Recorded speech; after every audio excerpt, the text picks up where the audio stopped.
Big பாஸோட 3rd promo release ஆயிருக்கு. அந்த ப்ரோமோல பாத்தீங்கன்னா இந்த வாரம் கனியோட டிரான்ஸ்ஃபர்மேஷன் வேற மாதிரி இல்ல இருக்கு அப்படின்ற மாதிரி தான் இருக்கு. இந்த வாரம் விக்ரமோட டிரான்ஸ்ஃபர்மேஷனா இருக்கட்டும், கனியோடதா இருக்கட்டும், சபரிதா இருக்கட்டும் அப்படின்ற மாதிரி எல்லாம் டப்புன்னு எப்படா மாறுறீங்க அப்படின்ற மாதிரி தான் இருந்துச்சு. அதை பேஸ் பண்ணி ஒரு சில சம்பவங்கள் நடந்திருக்கு. அந்த ப்ரோமோல என்ன நடந்திருக்குன்றத டீட்டெயிலா பார்த்துருவோம். வணக்கம் மக்களே, நேஷனல் உச்சிலிருந்து உங்கள் மணிவண்ணன். சேனலுக்கு புதுசாக இருந்தீங்கன்னா சப்ஸ்கிரைப் பண்ணிருங்க. வீடியோ பார்க்குற அனைவருமே மறக்காம லைக்கும் ஐப்பும் பண்ணீங்கன்னா வீடியோ பல பேருக்கு போய் சேரும், எனக்கும் உதவியாக இருக்கும். அந்த ஹெல்ப்பை பண்ணிருங்க. இப்போ கண்டென்ட்டுக்குள்ளே போயிடலாம். ஸோ ஆக்சுவலாக கிச்சன் டீமில் வேலை செய்ய வேண்டிய நபர் யாரு? கிச்சன் டீம் கொடுங்கன்னு கேட்டு வாங்கின ஒரு நபர் பார்வதி அவர்கள். ஓகேவா? பார்வதி, அமித், வினோத் 3 பேர் கிச்சனு. இன்னொரு நபர் பேர் தெரில.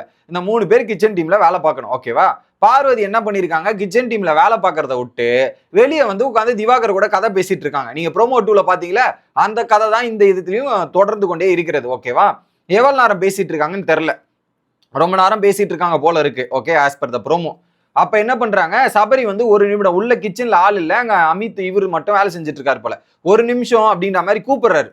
ஓகே, எல்லாரும் அங்க சாப்பிடணும்னு சொல்றாங்க, நீங்க என்ன பண்ணிருக்கீங்கன்ற மாதிரி கேட்கிறாரு. சபரி வந்து வெளியே வந்து எல்லாம் சாப்பிடணும்னு சொல்றாங்க, நீங்க என்ன பண்றீங்க அப்படின்னும் போது 5 நிமிஷத்துல ஒன்னும் ஆகிட போறது இல்ல அப்படின்ற மாதிரி சொல்றாங்க. இப்போ பேசுறது முக்கியமா சாப்பாடு செய்யறது முக்கியமா அப்படின்றதே சொல்லிடுங்க.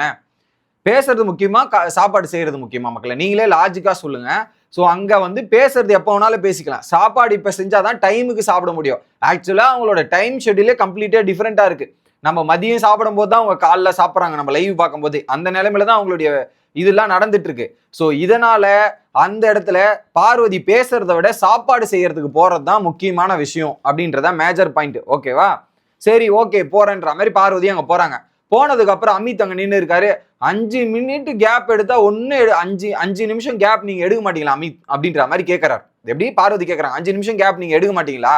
நீங்க எப்பவுமே கேப் எடுத்துட்டு தாங்க இருக்கீங்க, நீங்க எப்பவுமே முழுக்க கேப்ல தான் இருக்கீங்க, என்னது இது அப்படின்ற ஒரு பாயிண்ட் வைக்கிறாரு. 5 நிமிஷம் கேப் எடுக்கலாம், நியாயம்தான். ஆனா எல்லா வாட்டியும் எடுத்தா அது எப்படி நியாயமா இருக்கும்? அமித்தோட பாயிண்ட்ல இருந்து யோசிச்சு பாருங்களேன். 5 நிமிஷம் எடுக்கிறீங்க, எமர்ஜென்சி இந்த மாதிரினா ஓகே. எல்லா வாட்டியும் கேப் எடுத்தா அப்ப யார் சமைப்பா, யார் எல்லாத்தையும் பண்ணி கொடுப்பா? So it is not acceptable இல்லையா? அந்த பாயிண்ட்ல அமித் சொல்றது எனக்கு நியாயமா தான் படுது. ஸோ ஒரு விஷயம்னா அதை புரிஞ்சுக்கணும், அதுக்கேற்ற மாதிரி போயிட்டு அதை ஒதுக்கி வச்சுட்டு அதுக்கப்புறம் பேசினா என்ன அப்படின்ற மாதிரி தான் இருக்கு. இதுக்கு நடுவுல பார்வதியும் திவாகர் கிட்ட பேசிட்டு இருக்காங்க, இன்னொரு பக்கம் கனியும் வீட்டுக்குள்ள சுத்திட்டு இருக்காங்க. 2 பேரும் ஜெயில அடைக்காம என்ன பண்ணிட்டு இருக்காங்க, வேடிக்கை பார்த்துட்டு இருக்காங்க. ஜெயில் யூனிஃபார்ம் எல்லாம் போட்டாச்சுல, கேப்டன் என்ன பண்ணிருக்காரு, 2 பேரும் தூக்கி போய் ஜெயில போட்டுருக்கணும்.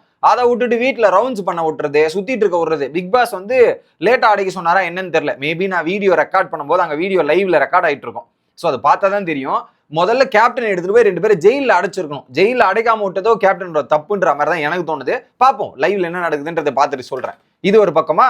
அடுத்ததாக கனி வந்து என்ன பண்றாங்க, இந்த கேள்வி கேட்டுட்டு இருக்கும்போது பொறுப்பா வேலை செய்யுங்க பார்வதி, பொறுப்பா வேலை செய்யுங்க அப்படின்ற மாதிரி.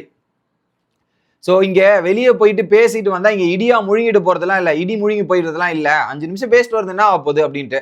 அங்க சாப்பாடு செய்யறதுல ஒரு 5 நிமிஷம் லேட் ஆக போகுது, அவ்வளவுதானே நடக்க போகுது. இதுக்கே இவ்வளவுலாம் பேசுறீங்கன்ற மாதிரி பார்வதி பேசுறாங்க. ஓகேவா?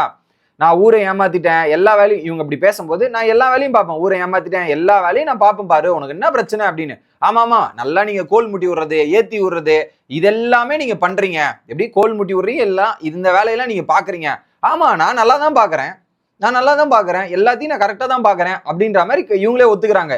பார்வதி கவுண்டர் போட, கனி ரீப்ளே பண்ண, கனி கவுண்டர் போட, பார்வதி ரீப்ளே போட, இப்படியே போயின்ற மாதிரி இருக்கு.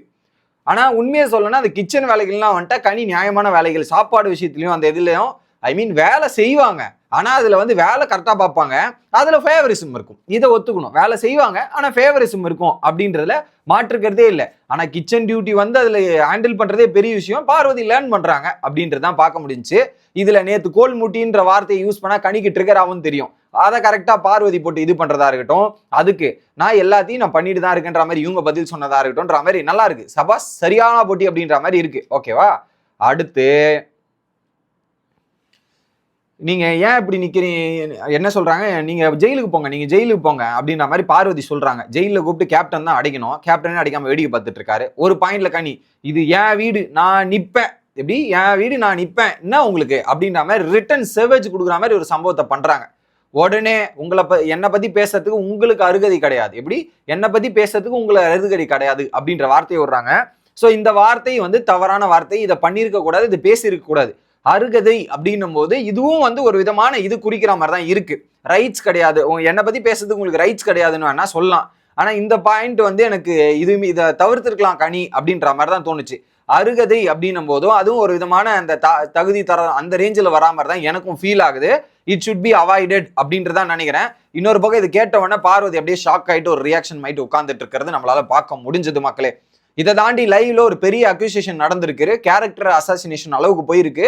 இதுல குறிப்பா ஒரு குறியீடுன்னு சொல்றாங்க இல்லையா, அந்த குறியீடு ஒரு பெரிய டிஸ்கஷன் ஆயிட்டு பார்வதி வந்து அரோராவிடன் பேச முடியாமல் எகிரி குத்து ஓடிய தருணங்கள் நம்மளால பார்க்க முடிஞ்சு.